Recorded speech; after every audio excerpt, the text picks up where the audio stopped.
ஒரே மெய் தேவனுடைய நாமத்திலும் நம்முடைய இரட்சகராகிய இயேசு கிறிஸ்துவின் நாமத்திலும் சத்திய சகோதர சகோதரிகளுக்கு என்னுடைய வாழ்த்துக்கள். 7 சபைகள் என்கிற பாடத்தில் நாம் ஏற்கனவே 3 சபைகளை பற்றி படிச்சிருக்கிறோம். எபேசு, சிமிர்னா, பெர்கமஸ், இந்த 3 சபைகளை பற்றி நாம் பார்த்து விட்டோம். இப்பொழுது 4வது சபையான தியத்தீரா சபையை பற்றி பார்க்க போகிறோம். வெளிப்படுத்துதல் விசேஷத்தில் ஒவ்வொரு சபைகளை பற்றியும் சொல்லப்பட்டிருக்கு. அதே போல் இந்த தியத்தீரா சபையை பற்றி என்ன சொல்லப்பட்டிருக்கிறது அப்படிங்கிறத பார்க்கலாம். தியத்தீரா என்கிற அந்த வார்த்தைக்கான அர்த்தம் என்னவென்றால் ஸ்வீட் சேவர் ஆஃப் லேபர், அதாவது கடின உழைப்பின் நறுமணம். சுவிசேஷ யுகத்தின் இருண்ட காலகட்டம் என்று சொல்லப்படுகிற சபையுடைய வனாந்திர காலகட்டம் என்கிற இந்த காலகட்டத்தின் முதல் பகுதியில் தான் இந்த தியத்தீரா சபை காலகட்டம் வருகிறது. இந்த சபையுடைய வனாந்திர காலகட்டம்னு சொல்லும்போது 1260 வருடங்கள்.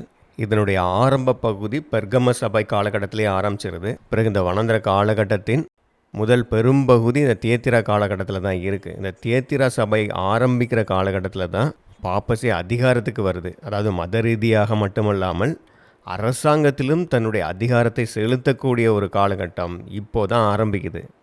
அதனால் உண்மையான கிறிஸ்தவர்களுக்கு எதிரான துன்புறுத்தல்கள் அதிகரிக்குது. ஆனால் இது சபையை சுத்திகரிக்கிற வேலையை தான் செய்யுது.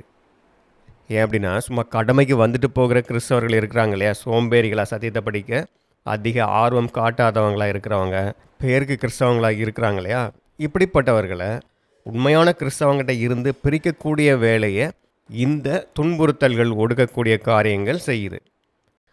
ஆனாலும் அன்றைக்கு உண்மையான தேவனுடைய பிள்ளைகள் சத்தியத்துக்கு வைராக்கியமாக இருந்திருப்பாங்க. அந்த இருண்ட காலத்தில் அவங்களுக்கு பெரிய அளவில் சத்தியம் கிடைத்திருக்காது. அப்படின்னாலும் அவங்களுக்கு கிடைத்த சத்தியத்துக்கு உண்மையாக இருந்திருப்பாங்க. இப்படி அவங்க சத்தியத்துக்கு உண்மையாக இருந்ததுனால கிறிஸ்தவ அமைப்புகள் அவங்களுக்கு எதிராக இருந்திருக்கும். பெரும்பாலான கிறிஸ்தவர்கள் இவர்களை புறக்கணித்திருப்பாங்க. அப்போது அப்படிப்பட்ட சூழலிலும் கஷ்டங்களை அனுபவித்து கொண்டே தேவனுக்கும் சத்தியத்துக்கும் உண்மையாக ஊழியம் செய்திருப்பாங்க. இதனால தான் இந்த சபையின் பெயர் பலியின் அல்லது உழைப்பின் இனிய நறுமணம் என்கிற அர்த்தமுடையதாக இருக்கிறது. ஆனால் பெரும்பாலான கிறிஸ்தவர்கள் அன்றைக்கு வளர்ந்து வந்த போப்பு மார்க்கம் கொண்டு வந்த பல தப்பறைகளை எதிர்க்காமல் அந்த போப்பு மார்க்கத்துக்கு இணக்கமாக போயிட்டாங்க. ஆனால் உண்மையான பரிசுத்தவான்கள் தான் இந்த தப்பறைகளுக்கு எதிர்த்து நின்று சத்தியத்துக்கு சாட்சியாக இருந்தாங்க. அன்றைக்கு இந்த கிறிஸ்தவ மத அமைப்பு அதிகாரத்தை பயன்படுத்தி மேலும் மேலும் அதிகாரத்திலும் செல்வாக்கிலும் வளர்ந்து கொண்டு இருந்தது. அதனால் புற மதத்தை சேர்ந்த பல மக்களும் கூட்டம் கூட்டமாக வந்து சேர்ந்து கொண்டு இருந்தாங்க. பொதுவாகவே மனிதர்கள் எங்கே அதிகாரம் இருக்கோ அல்லது எங்கே அதிக கூட்டம் இருக்கோ அந்த பக்கம் தானே போய் சேருவாங்க. அப்படி தான் பல தப்பறைகளை இந்த போப்பு மார்க்கம் கொண்டு வந்தாலும் பெரும்பாலான கிறிஸ்தவ மக்கள் இந்த கூட்டம் அதிகமாக இருக்கிற, செல்வாக்கு இருக்கிற இந்த போப்பு மார்க்கம் பக்கமாக போய் சேர்ந்துட்டாங்க. அப்போ உண்மையான பரிசுத்தவான்கள் மட்டும்தான் சத்தியத்துக்காக உறுதியாக வைராக்கியமாக நின்றதுனால போப்பு மார்க்கத்துக்கு எதிரான நிலை எடுத்து நிற்கிறாங்க. இப்படி தான் அங்கே பெரும்பாலான பெயருக்கு கிறிஸ்தவங்களும் உண்மையான பரிசுத்தவான்களும் பிரிக்கப்படுறாங்க. இப்படி தான் தேவனுடைய உண்மையான சபை கலை வகுப்பாரில் இருந்து பிரித்தெடுக்கப்பட்டு சுத்தப்படுத்தப்படுகிறது. இப்படி இவர்கள் பிரித்தெடுக்கப்பட்டு அங்கே சுத்தப்படுத்தப்பட்டால்தான் உண்மையான தேவனுடைய பிள்ளைகள் அங்கே வேலையும் செய்ய முடியும். இல்லைன்னா அந்த கலை வகுப்பார் அங்கே இருந்து கொண்டு இவர்கள் உண்மையாக தேவனுக்கு வேலை செய்வதற்கு ஒரு தடையாக இருந்து கொண்டே இருப்பார்கள். இந்த காலகட்டத்தின் சபைக்கு, இந்த தியத்தீரா சபைக்கு இயேசு கிறிஸ்து தன்னுடைய செய்தியை கொடுக்கும்போது அவருடைய அறிமுகம் எப்படி இருக்குன்னு பாருங்கள். தியத்தீரா சபையின் தூதனுக்கு நீ எழுத வேண்டியது என்னவெனில், அக்கினி ஜுவாலை போன்ற கண்களும் பிரகாசமான வெண்கலம் போன்ற பாதங்களும் உள்ள தேவகுமாரன் சொல்லுகிறதாவது, These things say the Son of God. தேவகுமாரன் சொல்லுகிறதாவது. இப்படி யார் இங்கே பேசுகிறார் என்பது ரொம்ப அழுத்தம் திருத்தமாக சொல்லப்பட்டிருக்கிறது. ஏனென்றால் இந்த காலகட்டத்தில் தான் அதிகாரத்தை எடுத்துக்கொள்ளும் ஒருவன் எழும்பி வருகிறான். தானியேல் தீர்க்க தரிசனத்தில் சொல்லப்பட்ட பெருமையான பேச்சுக்களை பேசக்கூடிய வாயையுடைய அந்த சின்ன கொம்பு, அப்படி பெருமையான விஷயங்களை பேசி தன்னை உயர்த்தி கொள்ளுகிற போலி கிறிஸ்து வருகிற காலகட்டம். அப்படி பொய்யான பெருமையான காரியங்களை சொல்லி தன்னை உயர்த்தி கொண்டு கிறிஸ்துடைய பிரதிநிதியாக அல்லது தன்னையே கிறிஸ்துவாக காட்டிக்கொள்ளுகிற இந்த போலி கிறிஸ்து, இந்த பாப்பசி வர்றதுனால இந்த தியத்தீரா சபைக்கு கிறிஸ்து அந்த செய்தியை கொடுக்கும்போதே சன் ஆஃப் காட், தேவனுடைய குமாரன் சொல்லுகிறதாக எழுது அப்படின்னு சொல்கிறாரு. வேதாகமத்தில் அவருடைய எழுத்துக்கள் மூலமாக கிறிஸ்து அங்கே பேசுகிறார். ஏன்னா வேதாகமம் மட்டும்தான் அந்த சத்தியத்தை கொடுக்கக்கூடிய அதிகாரமுடையதாக இருக்குது. வேதாகமம் தேவனுடைய வார்த்தை. அப்போ வேதாகமத்தில் என்ன சொல்லப்பட்டிருக்கோ நம்ம அதை தான் எடுத்துக்கணும். வேறு யார் தன்னை எவ்வளவு பெருமையாக உயர்த்தி கொண்டு நான் தான் கிறிஸ்துவோட ஏஜென்ட், நான் தான் கிறிஸ்து அப்படின்னு அவங்க சொல்லி கொண்டு வந்தாலும் கூட அங்கே இந்த அத்தாரிட்டி பைபிளுக்கு மட்டும்தான் இருக்குது. அதனால தான் இந்த தியத்திரா சபைக்கு கிறிஸ்து சொல்லும்போது தேவனுடைய குமாரனாகிய கிறிஸ்து சொல்லுவதை எழுது என்று அங்கே வலியுறுத்தி சொல்கிறார். அப்போது இயேசு கிறிஸ்துவை நேரடியாக சொல்லி எழுதப்பட்டிருக்கிற வேதாமத்தில் இருக்கக்கூடிய இந்த சத்தியத்துக்கு விரோதமாக யார் சொன்னாலும் எடுத்துக்கொள்ளக்கூடாது. இதே விஷயத்தை ஏற்கனவே பரிசுத்த பவுலும் சொல்லியிருக்கிறாரு. அதுவும் நம்ம ஞாபகத்துக்கு வரணும். கலாத்தியர் 1:8, நாங்கள் உங்களுக்கு பிரசங்கித்த சுவிசேஷத்தை அல்லாமல் நாங்களாவது வானத்திலிருந்து வருகிற ஒரு தூதனாவது வேறொரு சுவிசேஷத்தை உங்களுக்கு பிரசங்கித்தால் அவன் சபிக்கப்பட்டவனாய் இருக்க கடவன். அப்போது இப்படிப்பட்ட இருண்ட காலகட்டத்தில் சபை மிகப்பெரிய அளவில் வளர்ச்சி அடைந்து கொண்டு இருக்குது. அதனுடைய தலைவர்கள் இன்னும் அதிகாரத்தில் உச்சகட்டத்தில் இருக்கிறாங்க. தங்களை கிறிஸ்துடைய பிரதிநிதிகளாக கிறிஸ்துவாவை காட்டிக்கொண்டிருக்கிறார்கள். அப்போ மொத்த கிறிஸ்தவ மண்டலமும் அவர்கள் தான் கிறிஸ்துடைய பிரதிநிதிகளாக பூமியில் இருக்கிறாங்க, அவங்க சொல்கிறது தான் சத்தியம் அப்படின்னு நம்பிக்கொண்டிருக்கிறது. அப்போது வேதாகம சொல்கிறது தான் சத்தியம் அப்படின்னு அந்த சத்தியத்துக்காக வைராக்கியமாக நிற்கணும் அப்படின்னா இந்த வசனங்கள் எல்லாம் பரிசுத்தவான்களுக்கு தேவையாக இருக்குது. ஏனென்றால் அப்போது இந்த கிறிஸ்தவ மண்டலமும் தலைவர்களும் சொல்லக்கூடிய தப்பறைகளை எதிர்த்து நின்னா கிறிஸ்தவ மண்டலம் முழுவதும் இருக்கக்கூடிய எல்லா மக்களுமே இவங்களுக்கு எதிராக நிற்பாங்க. இவங்க கிறிஸ்தவ மத தலைவர்களுக்கு, கிறிஸ்துடைய பிரதிநிதிகளுக்கே எதிர்த்து நிற்கிறாங்க அப்படின்னு சொல்லி எல்லா கிறிஸ்தவ மக்களும் இவங்களை எப்படி பார்ப்பாங்க? இவர்களை மத விரோதிகளாக பார்ப்பார்கள். அப்போது இங்கே தேவனுடைய குமாரனாகிய கிறிஸ்து தான் சபைகளுக்கு தலைவராக இருந்து சபைகளுக்கு நேரடியாக சத்தியத்தை கொடுக்குறாரு. வேற யாரும் அங்கே தன்னை தலைவர்களாக உயர்த்தி கொள்ளவே கூடாது. இங்கே இந்த செய்தியை கொடுக்கக்கூடிய இயேசு கிறிஸ்துவை பற்றி எப்படி வர்ணிக்கப்பட்டிருக்குன்னு பாருங்க. அக்னி ஜுவாலை போன்ற கண்கள், இருளை துளைத்து கொண்டு பார்க்கக்கூடிய அக்னி ஜுவாலை கண்கள். இது சாதாரண மனித கண்களைப் போல அல்ல. அப்போ கிறிஸ்து மனிதர்களைப் போல பார்ப்பவர் அல்ல. ஏன்னா இவர்கள் வேதாகம சத்தியங்களுக்காக நின்னா மொத்த கிறிஸ்தவ மண்டலமே இவங்களுக்கு எதிராக நிற்குது இல்லை. இவங்களை வேத புரட்டர்கள், மத துரோகிகள் அப்படின்னு சொல்லி கொண்டு இருக்கும்போது அந்த உலகம் பார்க்கிற விதமாக கிறிஸ்து பார்க்க மாட்டார். இப்பொழுது மகிமையில் உயர்த்தப்பட்டிருக்கிற கிறிஸ்து மனிதர்கள் பார்ப்பது போல அல்ல. இவர்களை உண்மையான தேவனுடைய பிள்ளைகளாக அவரால் கண்டுகொள்ள முடியும். இவர்களுடைய இருதயத்தை பார்க்கக்கூடியவராக இருக்கிறாரு. அதனால் அவர்களை சுற்றி இருக்கக்கூடியவர்கள், கிறிஸ்தவ மக்கள், இவர்களெல்லாம் அவர்களை தவறாக பார்த்தாலும் கூட அவர்களுடைய தலையாகிய கிறிஸ்து அங்கே அவர்களை அவருடையவர்களாக பார்க்கிறார், அவர்களுக்காக நிற்கிறார் என்று அவர்கள் உணரும்போது அது அவர்களுக்கு ஒரு ஆறுதலை கொடுக்கிறது, மன தைரியத்தையும் கொடுக்கிறது. அவர்களை சுற்றி இருக்கக்கூடிய அவர்களுக்கு நெருக்கமானவர்கள் கூட உணர்ந்து கொள்ள முடியாவிட்டாலும் தேவன் தம்முடையவர்களை அறிவார். அவருடைய ஆடுகளாக நாம் இருக்கிறோம் அப்படிங்கிறது அவருக்கு தெரியுங்கிறதே உங்களுக்கு மகிழ்ச்சியாக இருக்கும். அதே போல் பிரகாசமுள்ள வெண்கலம் போன்ற பாதங்களும் உள்ள என்று சொல்லப்பட்டிருக்கு. இதே போன்ற விவரிப்பு தானியேல் 10:6 சொல்லப்பட்டிருக்கிறது. அந்த காலகட்டங்களில் தாமிரம் மிகவும் பிரயோஜனமுள்ள பல இடங்களில் பயன்படுத்தக்கூடிய ஒரு உலோகமாக இருந்தது. இப்படி வெண்கல பாதங்களை போன்ற அப்படின்னு சொல்லும்போது சுவிசேஷ யுகம் முழுவதுமே அந்த இருண்ட மிக கடினமான பாதைகள் கொண்ட அந்த காலகட்டத்திலும் இயேசு கிறிஸ்து எப்பொழுதுமே அவர்கள் கூட இருக்கிறார் அப்படிங்கிற அந்த உறுதி அவங்களுக்கு கிடைக்குது. அப்போ அந்த சுவிசேஷ யுகம் முழுவதுமே நான் அவங்க கூட இருந்து வழி நடத்துவேன்னு இயேசு கிறிஸ்து சொல்லியிருக்கிறாரு. அப்போ அதே போல் தங்களோடு கூட இருந்தது எவ்வளவு கடினமான ஒரு சூழலாக இருந்தாலும் கிறிஸ்து அவர்களோடு இருந்து வழி நடத்தக்கூடியவராக, அவர்களை பாதுகாக்கக்கூடியவராக இருக்கிறாரு என்பதை தான் இந்த பிரகாசமுள்ள வெண்கலம் போன்ற பாதங்கள் அப்படிங்கிறது அடையாளமாக காட்டுது. இப்படிப்பட்ட கடினமான சூழலில் தேவனுடைய சபை எப்படி செயல்பட்டது, தேவனுடைய பிள்ளைகள் எப்படி செயல்பட்டார்கள் என்பதை பற்றி கிறிஸ்து இங்கே சொல்கிறார். உன் கிரியைகளையும் உன் அன்பையும் உன் ஊழியத்தையும் உன் விசுவாசத்தையும் உன் பொறுமையையும் நீ முன்பு செய்த கிரியைகளிலும் பின்பு செய்த கிரியைகள் அதிகமாயிருக்கிறதையும் அறிந்திருக்கிறேன். இயேசு கிறிஸ்து இந்த சபையினுடைய ஊழியத்தை பாராட்டுகிறார். அவர்களுடைய வேலைக்கான புகழ்ச்சி அங்கே கொடுக்கிறாரு. இந்த பாராட்டும் விதத்தை பார்த்தீங்கன்னா முதலாம் சபையை எப்படி பாராட்டினாரோ கிட்டத்தட்ட அதே போல் இதற்கும் அந்த புகழ்ச்சியை கொடுக்கிறாரு. ஆனால் இன்னும் ஒருபடி அதிகமாகவே பாராட்டுகிறார். ஆரம்பத்தில் நீ செய்த வேலையை விட இப்பொழுது நீ இன்னும் அதிகமாக செய்திருக்கிறாய் அப்படின்னு சொல்கிறாரு. இப்போது தியத்திரா சபை காலகட்டத்தில் அந்த மிக கடினமான சூழலிலும் தேவனுடைய பிள்ளைகள் உண்மையாக மிக கடினமாக வேலை செய்திருக்கிறார்கள் அப்படிங்கிறத அவர் அங்கீகரிக்கிறார். அதனால தான் அந்த சபைக்கு பெயரே தியத்திரா என்று கொடுக்கப்பட்டிருக்கிறது. அதாவது கடின உழைப்பின் நறுமணம் அல்லது பலியின் இனிய நறுமணம் என்கிற அர்த்தத்தோடு உள்ள பெயர். அந்த அளவு அவர்கள் இந்த சூழலிலும் தேவனுக்கு உண்மையாக இருந்து தங்களை பலி செய்திருக்கிறார்கள். ஆனால் அதே நேரத்தில் தேவனுக்கு உண்மை இல்லாமல் வழி தவறி அங்கே விழுந்து போன கிறிஸ்தவர்களையும் அவர் கண்டிக்கிறார். ஆகிலும் உன் பேரில் எனக்கு குறை உண்டு. என்னவெனில் தன்னை தீர்க்க தரிசி என்று சொல்லுகிற ஏசபேல் என்னும் ஸ்திரீயானவள் என்னுடைய ஊழியக்காரர் வேசித்தனம் பண்ணவும் விக்கிரகங்களுக்கு படைத்தவைகளை புசிக்கவும் அவர்களுக்கு போதித்து அவர்களை வஞ்சிக்கும்படி நீ அவளுக்கு இடம் கொடுக்கிறாய். இங்க தன்னை தீர்க்கதரிசி என்று சொல்லிக்கொள்ளும் எசபேல் என்று எசபேல் என்னும் ஒரு பெண்ணை பற்றி சொல்லப்பட்டிருக்கு. இவள் எலியா காலத்தில் ஆகாப் ராஜா காலகட்டத்தில் வாழ்ந்தவள். ஆனால் அவளை பற்றி ஏன் இங்கே சொல்லப்பட்டிருக்கு? வேதாகமம் அற்புதமான ஆச்சரியப்படத்தக்க ஒரு புத்தகமாக இருக்கிறது. இதில் மிக துல்லியமான வரலாற்று நிகழ்வுகள் சொல்லப்பட்டிருக்கிறது. வரலாற்று காரியங்கள் இருக்கிறது. வேதாகமம் வரலாற்றின்படி இல்லை அப்படின்னு நிரூபிக்கிறதுக்கு பலரும் முயற்சி பண்ணியிருக்கிறாங்க. வேதாகமம் ஒரு அறிவியல் புத்தகமோ வரலாற்று புத்தகமோ கிடையாது. வரலாற்றையோ அறிவியலையோ நமக்கு கற்றுக் கொடுக்க தேவன் எழுதவில்லை. ஆனால் மாறாக வேதாகமம் ஆவிக்குரிய காரியங்களை பற்றியும் தேவனுடைய திட்டத்தை பற்றியும் சொல்லக்கூடிய புத்தகமாக இருக்கிறது. அறிவியல் வளர்ச்சியடைகின்ற ஆரம்ப காலகட்டத்தில் இந்த வேதாகமத்தின் மேலே பல குற்றச்சாட்டுகள் வைக்கப்பட்டது.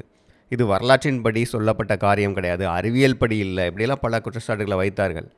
ஆனால் வரலாறு மற்றும் அகழ்வாராய்ச்சி துறைகள் முன்னேறும்போது, பல அகழ்வாராய்ச்சிகள் நடக்கும்போது வேதாகமம் சொல்லக்கூடிய காரியங்கள் எல்லாம் உண்மைதான் அப்படிங்கிறது நிரூபணமாகியது. அகழ்வாராய்ச்சி மற்றும் வரலாற்று ஆதாரங்களை இன்றைக்கு வேதாகமம் மிக துல்லியமான வரலாற்றை தான் சொல்கிறது அப்படிங்கிறத நிரூபித்திருக்கிறது. இதில் வெறும் வரலாற்று காரியங்கள் மட்டும் சொல்லப்படலை, ஆனால் அதற்கும் ஆழமாக அங்கே சத்திய காரியங்களும் அந்த வரலாற்று காரியங்களோட பிணைந்திருக்கிறது. இதுதான் வேதாகமம் தெய்வீக வெளிப்பாடு என்பதற்கான ஆதாரமாகவும் இருக்கிறது. எப்படி இந்த காரியங்களை தேவன் கொடுத்துருக்கிறாரு? வரலாற்று காரியங்களை கொடுத்துருக்கிறாரு. ஆனால் வெறுமனே வரலாற்று புத்தகமாக கொடுப்பதற்காக அல்ல. இந்த வரலாற்று காரியங்கள், அந்த நடந்த சம்பவங்கள், அதில் இருக்கக்கூடிய நபர்கள் எல்லோருமே பின்னால் நடக்க இருக்க காரியங்களுக்கு ஒரு அடையாளமாக இருக்கும்படியாக தேவன் வடிவமைத்து வைத்திருக்கிறார். அப்போ ஏற்கனவே நடந்த வரலாற்று காரியங்களை ஒரு ட்ராமா மாதிரி சில காரியங்கள் பதிவு செய்யப்பட்டிருக்கு. ஆனால் எதற்காக பதிவு செய்யப்பட்டிருக்கு? இந்த காரியங்கள் பின்னால் நடக்கப் போகிற காரியங்களை காட்டக்கூடியதாக, அதற்கு ஒரு அடையாளமாக இருக்கும்படி. அப்படி தீர்க்க தரிசன காரியங்கள் இதில் இருக்குது. இதை தான் நிழல் நிஜம் அல்லது டைப் ஆன்டி டைப் அப்படின்னு நாம் படிக்கிறோம். இந்த விசேஷமான காரியம் வேதாகமத்தில் மட்டும்தான் இருக்குது. இதை சர்வ வல்லமையுள்ள தேவனால் மட்டும்தான் செய்ய முடியும். அதனால தான் இதை தெய்வீக வெளிப்பாடு அப்படின்னு சொல்கிறோம். அப்படி பதிவு செய்யப்பட்ட ஒரு வரலாற்று காரியம்தான் இந்த தீர்க்கதரிசி எளிய காலத்தில் நடந்த காரியங்கள். அங்கே ஆகாப் ராஜா இருக்கிறாரு, அவருடைய மனைவி தான் இந்த எசபேல். இந்த எசபேல் தான் இஸ்ரேல் தேசத்தில் விக்கிரக வழிபாட்டை அன்றைக்கு கொண்டு வந்தவளாக, இந்த பாகால் தீர்க்கதரிசிகளுக்கு ஆதரவாக இருக்கக்கூடியவளாகவும் தேவனுடைய தீர்க்கதரிசிகளை கொல்லக்கூடியவளாகவும் இருந்தாள். இந்த வரலாற்று காரியங்களை தேவன் பதிவு செய்யும் பொழுது தான் இந்த டைப் ஆன்டி டைப்பை தேவன் கொடுத்திருக்கிறார். இப்படி அந்த எளிய தீர்க்கதரிசி காலத்தில் நடந்த அந்த வரலாற்று நிகழ்வுகள் சுவிசேஷ யுக காலகட்டத்தில் நடக்கக்கூடிய காரியங்களுக்கு ஒரு டைப்பாக, முன் அடையாளமாக இருந்தது. இப்படி இந்த விஷயங்கள் தீர்க்க தரிசனமாக சுவிசேஷ யுக காலகட்டத்தில் நடக்கக்கூடிய காரியங்களை காட்டக்கூடிய விஷயமாக இது இருக்குது. அப்போது அந்த காலகட்டத்தில் எசபேல் இந்த பாகால் தீர்க்கதரிசிகளை பாதுகாக்கக்கூடியவளாக இருந்தால் அவள் எதற்கு அடையாளம்னா, சுவிசேஷ யுக காலகட்டத்தில், இந்த இருண்ட காலகட்டத்தில் போப்பு மார்க்கத்திற்கு, இந்த போலி கிறிஸ்தவ மத அமைப்புக்கு ஒரு அடையாளமாக இருக்கிறாள். எசபேலுடைய கணவன் ஆகாப். ஆகாப் தான் இஸ்ரேலுடைய ராஜா. அந்த ராஜாவின் அதிகாரத்தை பயன்படுத்தி தான் இவன் அங்கே பாகால் தீர்க்கதரிசிகளுக்கு ஆதரவாகவும் தேவனுடைய தீர்க்கதரிசிகளை கொலை செய்யக்கூடியவளாகவும் இருந்தாள். அதே போல் தான் இங்கே ஆகாப் யார் அடையாளப்படுத்துகிறார்? ஐரோப்பாவில் இருக்கக்கூடிய கிறிஸ்தவ தேசங்களுடைய அரசாங்கத்தை அடையாளப்படுத்துகிறார். அப்போ அங்கே ஆகாபை பயன்படுத்தி எசபேல் தேவனுடைய தீர்க்கதரிசிகளை கொலை செய்தது போல, இங்கே ஐரோப்பிய தேசங்களுடைய அந்த அரசாங்க அதிகாரத்தை பயன்படுத்தி தான் இந்த பாப்பசி, இந்த போலி கிறிஸ்தவ மத அமைப்பு உண்மையான தேவனுடைய பிள்ளைகளை ஒடுக்குவதையும் கொலை செய்வதையும் செய்தது. அன்று எசபேலால் கொலை செய்ய தேடப்பட்டு வனாந்திரத்துக்கு ஓடிப்போகிற எலியா தீர்க்கதரிசி தான் இந்த சுவிசேஷ யுகத்தில் இருக்கக்கூடிய தேவனுடைய பிள்ளைகளுக்கு ஒரு அடையாளமாக இருக்கிறார். ஆனால் மல்கியா 4 இல் அங்கே தேவன் சங்காரத்தால் அடிப்பதை பற்றி சொல்லப்பட்டிருக்கு இல்லையா? இது இந்த எலியா தீர்க்கதரிசி முழுமையடையும் போது, எலியா தீர்க்கதரிசி வகுப்பார் அடையாளப்படுத்துகிற இந்த பரிசுத்தவான்கள் இந்த அழைப்பு முடியும் போது அவங்க சத்தியம் கொடுத்தும் இந்த உலகத்தை திருத்த முடியல அப்படிங்கும்போது தான் அங்கே உலகத்திற்கான மகா உபத்திரவ காலம் வருகிறது. அதில் இந்த சாத்தானுடைய தீமையான உலக அமைப்புகள் அழிக்கப்படும் இந்த காலகட்டத்தை பற்றி சொல்கிறது. ஆனால் எளிய தீர்க்கதரிசி எசபேல் ராணியால் துரத்தப்பட்டு வனாந்தரத்துக்கு ஓடி போனார் இல்லையா? இந்த காலகட்டம் பார்த்திங்கன்னா 3.5 வருட காலம். அந்த 3.5 வருட காலம் தான் இஸ்ரேலில் மழை பெய்யாத பஞ்ச காலமாக இருந்தது. இஸ்ரேல் தேசத்தில் அன்றைக்கு மழை பெய்யாத பஞ்ச காலமாக இந்த 3.5 வருட காலம் இருந்தது இல்லையா? இதுதான் சுவிசேஷ காலகட்டத்தில் தப்பறைகள் மிக அதிகமாக பெருகி சத்தியமே கிடைக்காத அந்த இருண்ட காலத்தை அடையாளப்படுத்துகிறது. இதை தான் நம்ம ஆமோஸ் 8:11 படிக்கிறோம். இதோ நான் தேசத்தின் மேல் பஞ்சத்தை அனுப்பும் நாட்கள் வரும். ஆகார குறைவினால் உண்டாகிய பஞ்சமல்ல, ஜல குறைவினால் உண்டாகிய தாகமும் அல்ல. கர்த்தருடைய வசனம் கேட்க கிடையாத பஞ்சத்தை அனுப்புவேன் என்று கர்த்தராகிய ஆண்டவர் சொல்லுகிறார். இந்த 3.5 வருட பஞ்ச காலம்தான் சுவிசேஷ இருண்ட காலகட்டத்தை குறிக்கிறது. ஆன்டிடைப்பில் இதனுடைய காலகட்டம் எவ்வளவு அப்படிங்கிறத நம்ம கண்டுகொள்ள முடியும். இந்த காலகட்டம் தான் தானியேல் 7:25 தானியேல் 12:7, இதே மாதிரி வெளிப்படுத்துதல் 11 2ஆம் வசனம் 3, 9, 12 வசனங்கள்லையும் சொல்லப்பட்டிருக்கு. வெளிப்படுத்துதல் 12, 6, 14 வசனங்கள்லையும் சொல்லப்பட்டிருக்கு. இதில் சொல்லப்பட்டிருக்கிற இந்த காலகட்டம் எல்லாம் ஒரே காலகட்டத்தை தான் குறிக்குது. இங்கே காலம் மற்றும் காலங்கள் என்று சொல்லப்பட்டிருக்கு. அப்போ காலம் அப்படிங்கிறது தீர்க்க தரிசன வருடத்தை குறிக்குது. அது அடையாளமாக தீர்க்க தரிசன வருடம் அப்படின்னு நம்ம சொல்லும்போது 360 நாட்களை எடுத்துக்கிறோம். தீர்க்க தரிசன வருடத்தின்படி ஒரு வருஷத்துக்கு 360 நாட்கள். அப்போது அடையாளமாக 360 நாட்கள் அப்படிங்கும்போது அது நிறைவேறுதல்ல ஒரு நாள் ஒரு வருஷம் அப்படின்னு எடுக்கிறோம். அப்போ 360 வருடங்கள் ஆகுது. அப்போ காலம் அப்படிங்கிறது 360 வருடங்கள். அப்போது 3.5 காலம் அப்படின்னா 1260 நாட்கள். அப்போது மொத்தமாக இது நிறைவேறுதலாக 1260 வருடங்களை காட்டுகிறது. நாம் இப்போ பார்த்த வசனங்களில் எல்லாம் இந்த குறிப்பிட்ட காலகட்டத்தை நாட்களாகவும் மாதங்களாகவும் வருடங்களாகவும், அதாவது காலங்கள் என்றும் கொடுக்கப்பட்டிருக்கு. அதாவது 1260 நாட்கள், 42 மாதங்கள், 3.5 வருடங்கள் என்று கொடுக்கப்பட்டிருக்கு. அப்போ இதில் இருந்தே ஒரு வருஷத்துக்கு 360 நாட்கள் தான் அப்படிங்கிற அந்த ஒரு ஸ்டாண்டர்டை நம்ம கண்டுகொள்ள முடியும். இந்த காலகட்டம் முழுவதும் தான் எசபேல் ராணியால் துரத்தப்பட்டு எலியா வனாந்தரத்துக்கு ஓடி போகிறாரு. இதை நம்ம 1 ராஜாக்கள் 19:3 படிக்கிறோம். இதே காரியங்கள் இந்த சுவிசேஷ இருண்ட காலகட்டத்தில் 1260 வருட காலகட்டத்தில் உண்மையான தேவனுடைய பிள்ளைகளுக்கு நடக்கு. இந்த எசபேல் அடையாளப்படுத்துகிற போப்பு மார்க்கம் உலக ராஜாக்களோடு இணைந்து கொண்டு இந்த ஐரோப்பிய தேசங்களுடைய அரசாங்க அதிகாரத்தை பயன்படுத்தி தேவனுடைய பிள்ளைகளுக்கு எதிராக செயல்படுது. உண்மையான தேவனுடைய பிள்ளைகள் இப்படி புறக்கணிக்கப்பட்ட நிலையில் ஒடுக்கப்பட்டவர்களாக இருக்கிறாங்க. ஆனால் இந்த போப்பு மார்க்கம் உலக அரசாங்கங்களோடு சேர்ந்து கொண்டு ஆளுகை செய்து கொண்டு இருந்தது. அதனால தான் அங்கே வசனத்தில் என்னுடைய ஊழியக்காரர் வேசித்தனம் பண்ணவும் விக்கிரகங்களுக்கு படைத்தவைகளை புசிக்கவும் அவர்களுக்கு போதித்து என்று சொல்லப்பட்டிருக்கு. ஏன்னா உண்மையான கிறிஸ்தவங்களாக இருந்தால் கிறிஸ்து தான் இவங்களுக்கு மணவாளன். இவங்க மணவாட்டியாக கிறிஸ்து 2ஆம் வருகையில் வர்ற வரைக்கும் காத்திருக்கணும். அதற்கு பிறகு தான் இவங்க மகிமையடைந்து கிறிஸ்துவோடு சேர்ந்து கொண்டு இந்த உலகத்தை ஆட்சி செய்ய முடியும். ஆனால் இந்த பெயர் கிறிஸ்தவ அமைப்புகள், அதனுடைய தலைவர்கள் எல்லாம் இப்பொழுதே பூமியின் ராஜாக்களோட சேர்ந்து கொண்டு ஆளுகை செய்கிறாங்க. அப்போது மணவாளனுக்காக காத்திருக்காம இவங்க இப்படி பூமியின் ராஜாக்களோட சேர்ந்து கொள்வது, இதுதான் இங்கே வேசித்தனம் என்று சொல்லப்பட்டிருக்கிறது. ஆனால் உண்மையான தேவனுடைய பிள்ளைகள் மணவாளனுக்கு நிச்சயிக்கப்பட்ட கன்னிகைகளாக காத்திருக்கிறார்கள். அப்போ யாரெல்லாம் அந்த பெயர் கிறிஸ்தவ மண்டல தலைவர்களை இந்த அமைப்பை பின்பற்றி அதோட ஒத்து போகிறாங்களோ அவர்களெல்லாம் இந்த விக்கிரகங்களுக்கு படைத்தவைகளை புசிக்கக்கூடியவர்களாக அப்படி போதிக்கப்படுகிறார்கள். எசபேலை பற்றி விவரிக்கிற காரியங்கள் மிக சரியாக பொருத்தமாக தான் இருக்குது. அங்கே எசபேல் விக்கிரகங்களுக்கு படைக்கப்பட்டவைகளை புசிக்க கொடுக்குற மாதிரி உலகத்தில் இருக்கக்கூடிய பல தாற்பயங்கள், தவறான கொள்கைகள், மற்ற மதங்களில் இருக்கக்கூடிய தவறான கோட்பாடுகள் எல்லாம் தப்பறைகளாக கிறிஸ்தவ மதத்துக்குள்ளே கொண்டு வரப்படுது. எகிப்தியர்கள் போல பல தேசத்தை சேர்ந்தவர்கள் ஆத்துமாவுக்கு அழிவே கிடையாதுன்னு நம்புகிறாங்களே, அந்த மாதிரி கருத்துக்களை கொண்டு வர்றாங்க. தீமையை செய்யக்கூடியவங்களும் நித்தியமாக அங்கே இருந்துக்கிட்டு தான் இருப்பாங்க. ஸோ இந்த காரியங்கள் எல்லாமே உண்மையான தேவனுடைய குணாதிசயங்கள் எல்லாம் மிக மோசமாக காட்டுகிறது. தேவன் அவருடையவர்கள், அதாவது கிறிஸ்தவங்களுக்கு மட்டும் அன்பு காட்டுறாரு.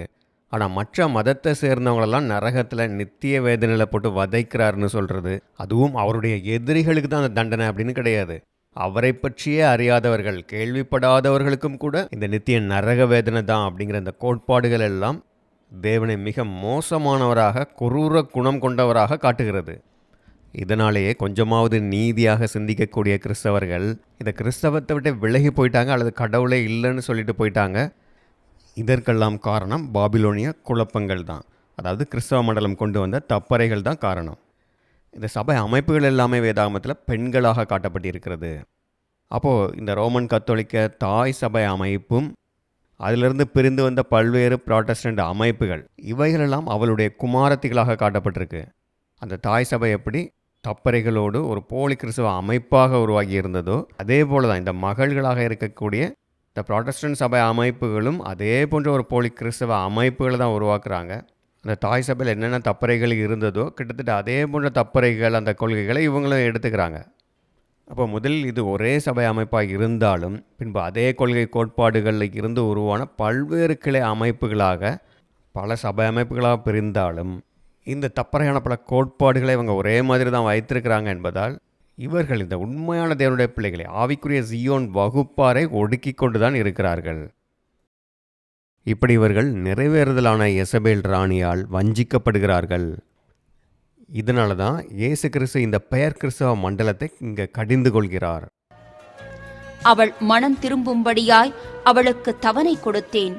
தன் வேசி மார்க்கத்தை விட்டு மனம் திரும்ப அவளுக்கு விருப்பமில்லை. இதோ நான் அவளை கட்டில் கிடையாக்கி அவளுடனே விபச்சாரம் செய்தவர்கள் தங்களுடைய கிரியைகளை விட்டு மனம் திரும்பாவிட்டால் அவர்களையும் மிகுந்த உபத்திரவத்திலே தள்ளி அவளுடைய பிள்ளைகளையும் கொல்லவே கொல்லுவேன். அப்பொழுது நானே உள்ளிந்திரியங்களையும் இருதயங்களையும் ஆராய்கிறவரென்று எல்லா சபைகளும் அறிந்து கொள்ளும். அன்றியும் உங்களில் ஒவ்வொருவனுக்கும் உங்கள் கிரியைகளின்படியே பலனளிப்பேன்.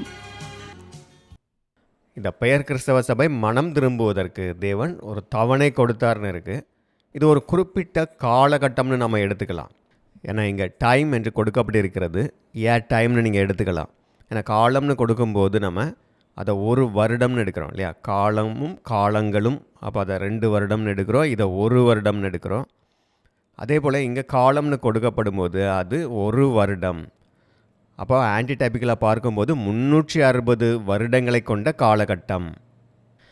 அப்போ இந்த பெயர் கிறிஸ்தவ சபை செய்யக்கூடிய தவறுகள் எல்லாம் சொல்லப்பட்டு கண்டிக்கப்படுறது எப்போ நடக்குதுன்னா, இந்த ரீஃபார்மேஷன் நடக்கிற காலகட்டம், மார்ட்டின் லூதர் காலகட்டத்தில் இருந்து இந்த சீர்திருத்தம் நடக்கிற காலகட்டங்களிலெல்லாம் தேவனுடைய பிள்ளைகள் இந்த பெயர் சபை செய்யக்கூடிய தவறுகள் தப்பறைகள் எல்லாம் சுட்டி காட்டி கண்டிச்சிருக்கிறாங்க. அப்போ இந்த பகுதியில் இருந்து இந்த காலகட்டம் ஆரம்பிக்கிறது என்று நாம் எடுத்துக்கொள்ளலாம். மார்ட்டின் லூதருடைய சீர்திருத்தம் 1517ஆம் வருடத்தில் இருந்து ஆரம்பிக்கிறது. அப்போ இந்த காலகட்டத்தில் இருந்து 360 வருடங்கள்னு எடுத்துக்கிட்டோன்னா அது 1878ஆம் வருடம் வரைக்கும் வந்து முடியுது. அப்போது 1878ஆம் வருடத்திற்கு என்ன முக்கியத்துவம்? இணையான யுகங்கள் பாடத்திலே நாம் படிச்சிருக்கிறோம். இந்த டிவைன் பிளான் சார்ட்லேயே நீங்கள் பார்க்கலாம். 1878ஆம் வருடம் கிறிஸ்தவ மண்டலத்துக்கான தேவ தயவு நீக்கப்படுகிறது. அப்போது 1878ஆம் வருடத்திற்கு பிறகு கிறிஸ்தவ மண்டலம் தேவனால் புறக்கணிக்கப்படுகிறது. அதுதான் தவணை கொடுத்து பார்க்கிறார், ஒரு காலம் கொடுத்து பார்க்கிறார். அப்போது இந்த கிறிஸ்தவ மண்டலம் மனம் திரும்பவில்லை என்பதால் அந்த கிறிஸ்தவ மண்டலத்துக்கு கொடுக்கப்பட்ட தேவ தயவு எடுக்கப்பட்டு கிறிஸ்தவ மண்டலம் புறக்கணிக்கப்படுகிறது. யூத யுகத்தில் எப்படி அவர்களுக்கான தேவ தயவு புறக்கணிக்கப்பட்டதோ அதே போல் அதற்கு இணையாக இங்கே கிறிஸ்தவ மண்டலத்துக்கான தேவ தயவு புறக்கணிக்கப்படுகிறது. அங்கே இஸ்ரேல் தேசத்துக்கு கொடுக்கப்பட்ட தேவ தயவு நீக்கப்பட்டு தேவ தயவு புற தேசங்களுக்கு போனது. இப்போ திரும்பவும் இஸ்ரேல் மக்களுக்கு தேவ தயவு செல்கிறது.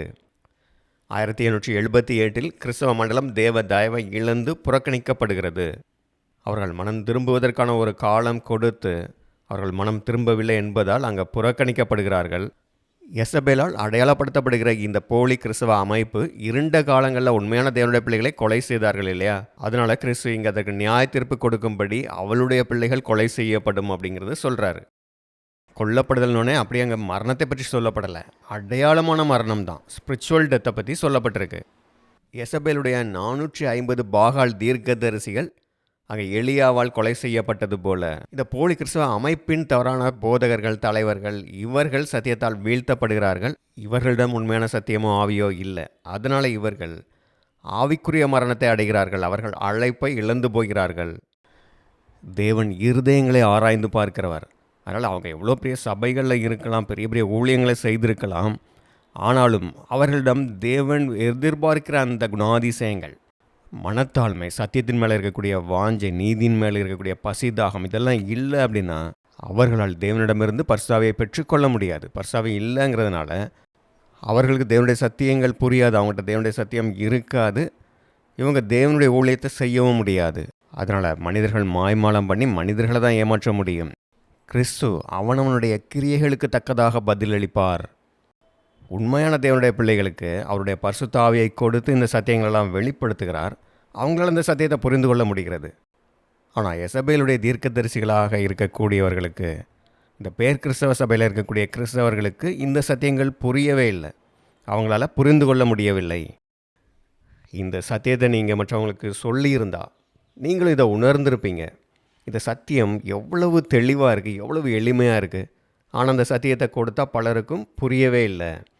எவ்வளவு தான் எளிமையாக நம்ம விளக்கி சொன்னாலும் இந்த சத்தியத்தை புரிந்து கொள்ள முடியாமல், இதை ஏற்றுக்கொள்ளாமல் குழப்பமான தப்பறைகளே தான் வைராக்கியமாக பிடிச்சிட்ருப்பாங்க. அப்போது தேவன் பரிசுத்தாவியை கொடுத்து அவர்களுடைய இருதயத்தை திறந்தால் மட்டுமே அவர்களால் இந்த சத்தியங்களை புரிந்து கொள்ள முடியும். இதை பற்றி ஒரு சம்பவத்தை நம்ம பார்க்கலாம். வேதாகமத்தில் இந்த தியத்தீரா பட்டணத்தை பற்றி வெளிப்படுத்துதல் 2 நம்ம படிக்கிறோம் இல்லையா? இதற்கு முன்பு அப்போஸ்தலர் நடவடிக்கைகள் 16வது அதிகாரத்திலையும் ஒரு முறை சொல்லப்பட்டிருக்கு. அப்போஸ்தலர் 16:12-15 வரை படிங்க. ஓய்வு நாளில் நாங்கள் பட்டணத்துக்கு வெளியே போய் ஆற்றின் அருகே வழக்கமாய் ஜெபம் பண்ணுகிற இடத்தில் உட்கார்ந்து அங்கே கூடி வந்த ஸ்திரீகளுக்கு உபதேசித்தோம். அப்பொழுது தியத்தீரா ஊராளும் இரத்தாம்பரம் விற்கிறவளும் தேவனை வணங்குகிறவளுமாகிய லீதியாள் என்னும் பேருள்ள ஒரு ஸ்திரீ கேட்டுக்கொண்டிருந்தாள். பவுல் சொல்லியவைகளை கவனிக்கும்படி கர்த்தர் அவள் இருதயத்தை திறந்தருளினார்.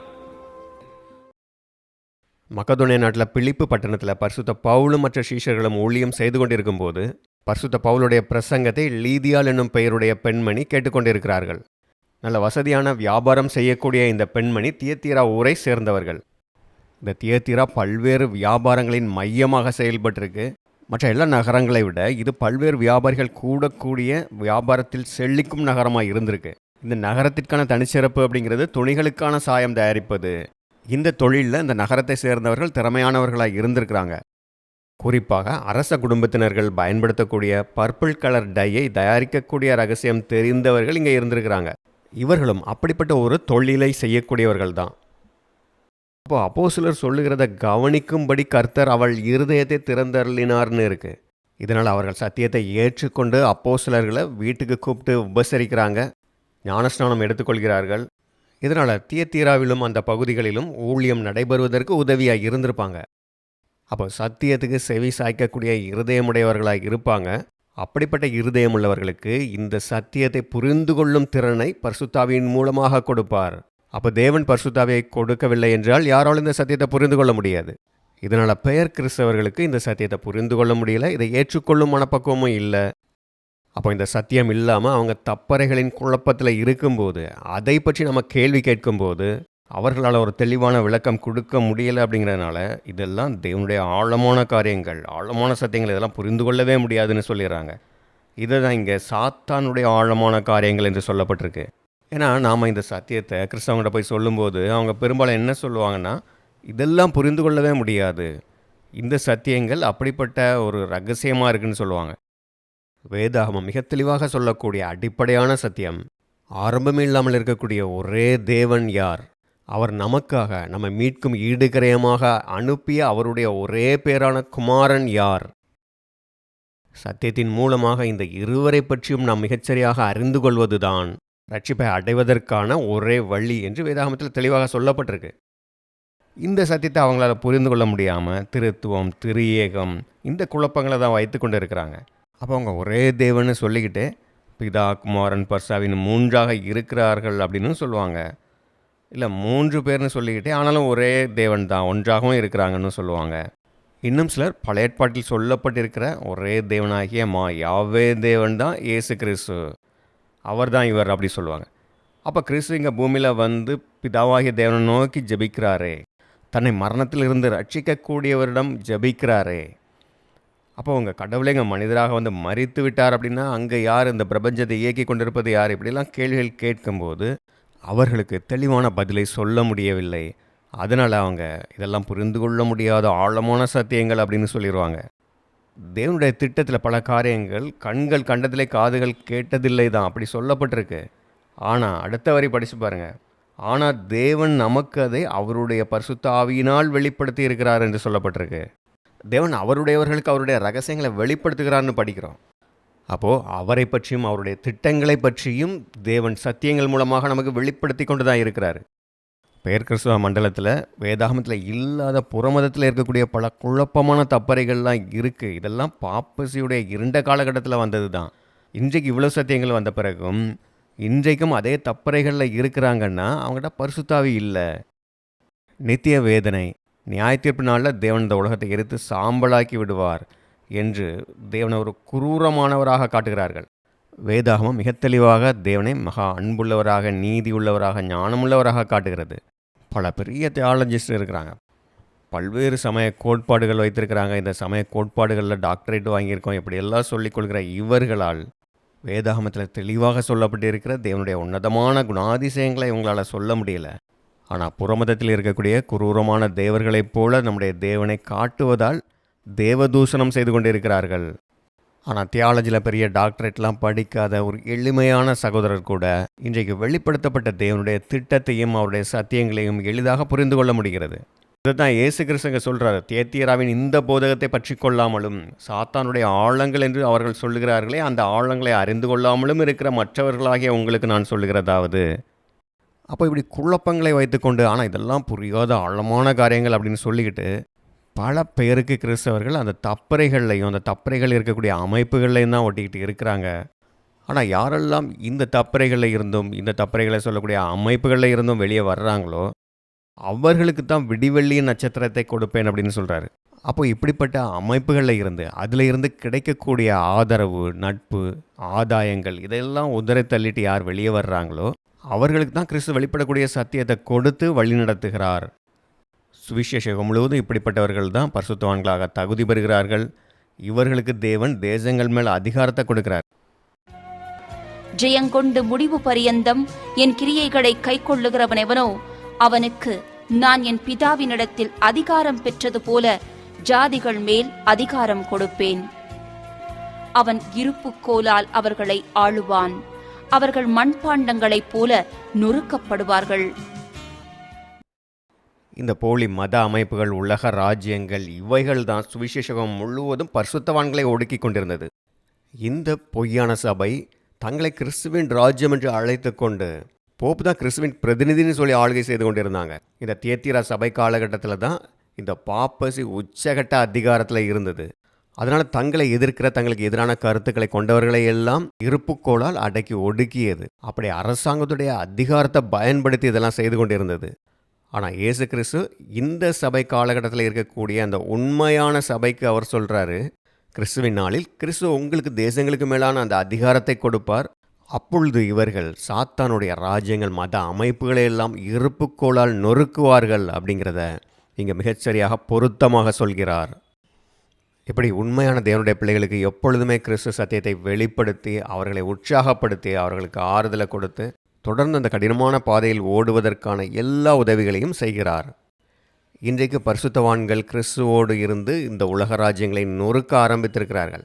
அப்படி கிறிஸ்துவின் நாளில் நாம் இருக்கிறோம். அதனால் இன்றைக்கு அவர்கள் காலத்தில் இருந்தது போல் சத்தியத்தை சொன்னால் நமக்கு மிகப்பெரிய ஆபத்துகளோ எதிர்ப்புகளோ இல்லை. இதனால தான் நமக்கு எவ்வளவோ வசதிகளும் சுதந்திரமும் கிடைச்சிருக்கு. அதனால் நமக்கு கிடைத்திருக்கிற அந்த ஏராளமான சத்தியங்களுக்கு நாம் உண்மையாக இருந்து ஊழியம் செய்ய வேண்டும். இப்படி இருண்ட காலங்களில் பரிசுத்தவான்களுடைய அந்த கடினமான ஓட்டம், அப்போ நாம் எந்த அளவுக்கு வைராக்கியமாக சத்தியத்துக்கு ஊழியம் செய்யணும் அப்படின்னு நம்மை தூண்டக்கூடியதாக இருக்கிறது, நம்மை உற்சாகப்படுத்தக்கூடியதாக இருக்குது. சர்வ வல்லமையுள்ள தேவனும் நம்முடைய இரட்சகராகிய இயேசு கிறிஸ்துவும் இன்னும் நமக்கு சத்தியங்களையும் அவற்றை புரிந்து கொள்வதற்கான பரிசுத்த ஆவியையும் கொடுத்து வழி நடத்துவார்களாக. ஆமேன்.